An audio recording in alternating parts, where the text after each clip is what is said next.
আজি ৰিচেণ্টলি হৈ যোৱা 5 জানুৱাৰীত SI এক্সামৰ আসাম পুলিচ SI এক্সামৰ হৈ যোৱা পেপাৰখন ডিছকাছ কৰিম। ইয়াৰে মেইনলি ছ'চিয়েল পাৰ্ট আৰু জেনেৰেল ষ্টাডিৰ পাৰ্টখিনি আজি চাম।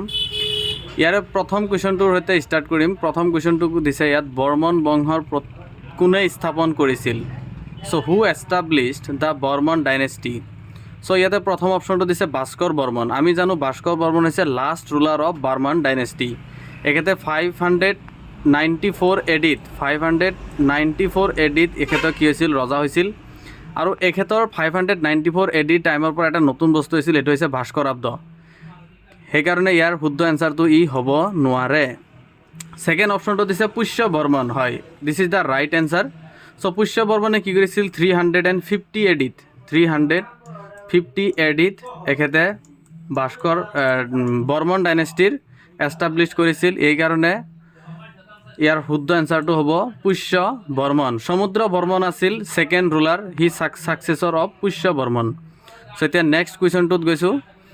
নেক্সট কুৱেশ্যনটোত কৈছে who among the following was the first governor general of India. So' governor general of India বুলি কৈছে। ইয়াৰ শুদ্ধ এনচাৰটো হৈছে লৰ্ড উইলিয়াম বেণ্টিক। ইয়াৰ কাৰণটো হ'ল যে বিফ'ৰ 1833 আগলৈকে গভৰ্ণৰ জেনেৰেল অফ ইণ্ডিয়া নহয়, বেংগল আছিল। গভৰ্ণৰ জেনেৰেল অফ বেংগল আছিল। 1833 কি আহিল, চাৰ্টাৰ এক্ট আহিল, চাৰ্টাৰ এক্ট অফ 1833, য'ত কি হ'ল গভৰ্ণৰ জেনেৰেল অফ বেংগল হৈ গ'ল গভৰ্ণৰ জেনেৰেল অফ ইণ্ডিয়া। চ' ইয়াতে আৰু এটা কুৱেশ্যন আহিব পাৰে, হু was the last governor general of Bengal. সেইটো হ'ব লৰ্ড উইলিয়াম বেণ্টিক। কাৰণ একেটা টাইমতে সি গভৰ্ণৰ জেনেৰেল অফ বেংগলৰ পৰা গভৰ্ণৰ জেনেৰেল অফ ইণ্ডিয়া হৈছিল। এতিয়া যদি চাওঁ লৰ্ড কৰ্ণৱালিছ, এখেতে কি কৰিছিল, পাৰ্মানেণ্ট ছেটেলমেণ্ট ব্যৱস্থা কৰিছিল। এখেতক he is also' known as the father of Indian civil service, Lord Cornwallis.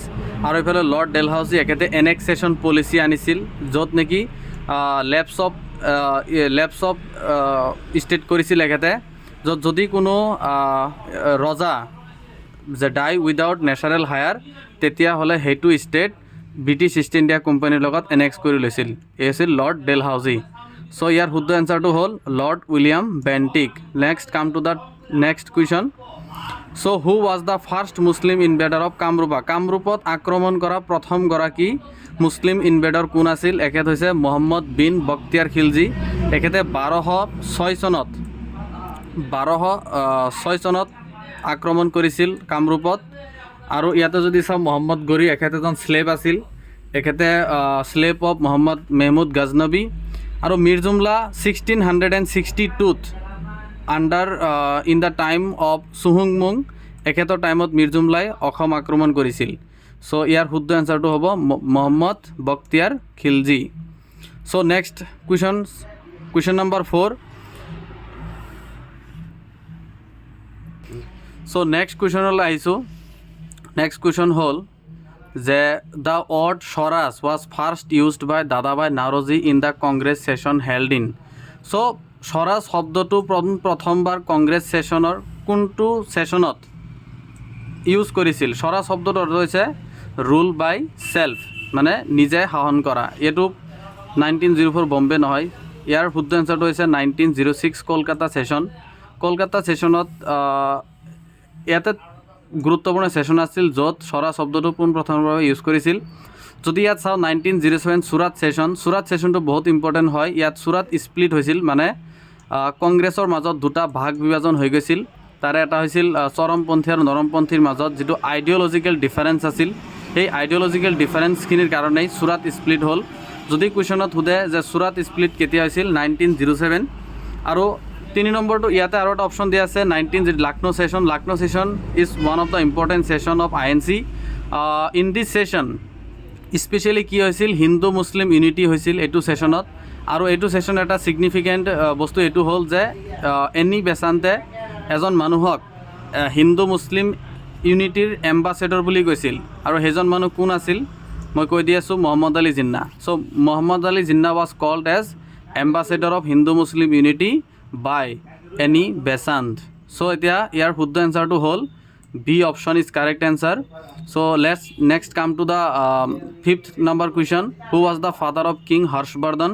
Harshvardhanor ৰজা ফাদাৰ কোন আছিল? এইটো হৈছে প্ৰভাকৰ বৰ্ধন। ইয়াতে বহুত বেছি এক্সপ্লেইন কৰিব লগা নাই, তাৰে এটা বস্তু মই কৈ দিওঁ, Mahendra Barman. He was the first ruler who used the Ashvamedha yajna. চ' অশ্বমেধ যজ্ঞ কৰা প্ৰথমজন ৰজা আছিল মহেন্দ্ৰ বৰ্মন। ইয়াৰ শুদ্ধ এনচাৰটো হ'ল প্ৰভাকৰ বৰ্ধন। চ' নেক্সট কুৱেশ্যনত আহিছোঁ। The Hindu Mahasabha was organise for the first time 1915 at Banarasi ছেশ্যনত কৰিছিল। ইয়াতে এক্সপ্লেইন কৰিব লগা তেনেকুৱা একো নাই। চ' আমি নেক্সট কুৱেশ্যনটোত আহিছোঁ। The rebuild who rebuild the temple goddess Kamakhya. যে কামাখ্যা মন্দিৰ গুৱাহাটীৰ নীলাচলত অৱস্থিত, নীলাচল হিলত। চ' তাৰে ৰিবিল্ড কোনে কৰিছিল? পুনৰ নিৰ্মাণ কোনে কৰিছিল? পুনৰ নিৰ্মাণ কৰিছিল নৰনাৰায়ণ।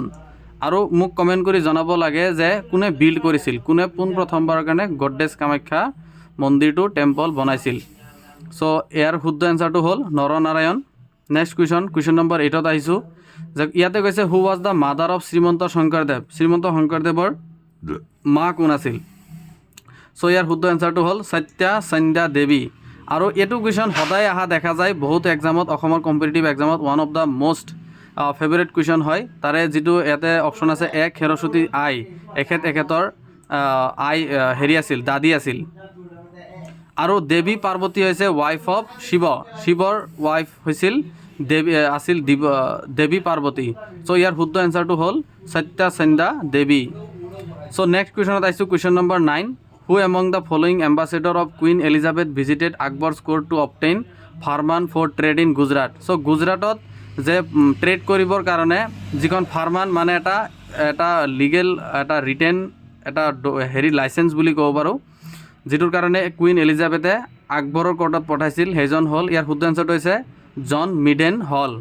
আৰু ইয়াতে যদি চাওঁ অপশ্যনখিনি অলপ কৈ দি আছোঁ। উইলিয়াম হকিন্স এখেতে 1609ত জাহাংগীৰৰ কোৰ্টত আহিছিল যে হেৰিৰ কাৰণে, ফাৰ্মাৰৰ কাৰণে, যে হেৰি কৰিব লাগে ফৰ্ট বনোৱাৰ কাৰণে বা ট্ৰেড কৰাৰ পাৰ্মিশ্যনৰ কাৰণে, কিন্তু এখেতে পাৰ্চিয়েলি পাৰ্মিশ্যন পাইছিল।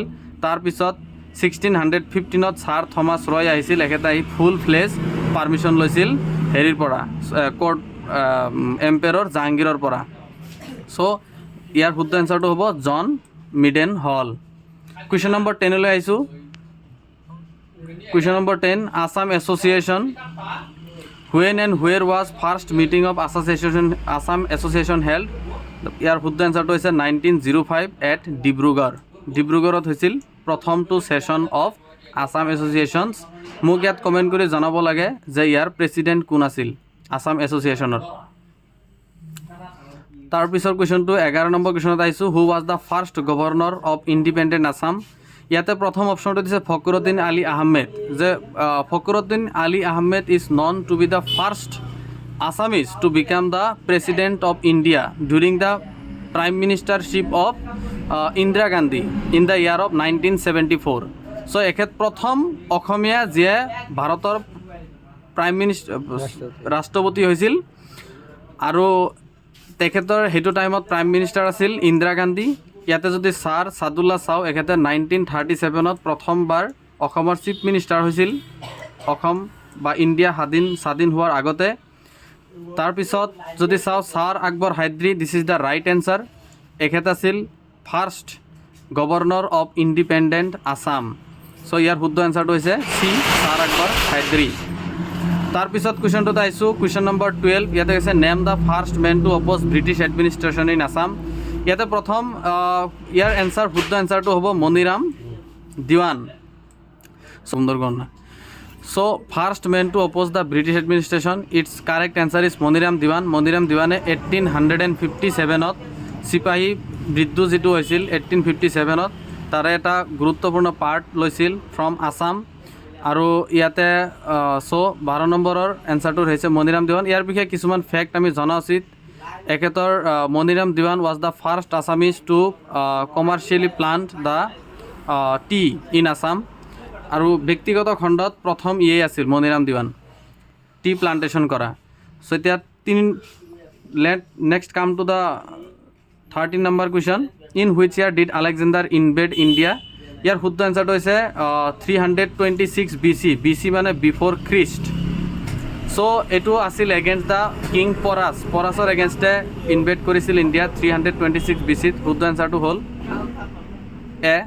চ' 14 নম্বৰ কুৱেশ্যনত কৈছে the famous Trimurti Sadashiva is the part of which among the following caves in India. ইয়াৰ শুদ্ধ এনচাৰটো হৈছে চি, ইলিফেণ্টা।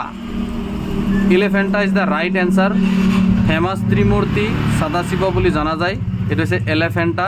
ইয়াতে অজন্তা আৰু ইলোৰা এই দুটাই ঔৰংজেব নামৰ জেগাত মহাৰাষ্ট্ৰত আছে, আৰু দুয়োটাই এটা বুদ্ধিষ্ট কেভ হয়। বুদ্ধ ধৰ্ম, জৈন ধৰ্মৰ ওপৰত বহুত বস্তু ইয়াতে লিখা আছে অজন্তা আৰু ইলোৰা কেভত। চ' ইয়াৰ শুদ্ধ এনচাৰটো হ'ল Elephanta. Next come to the 15 number question, who was the first editor of Orunodoi.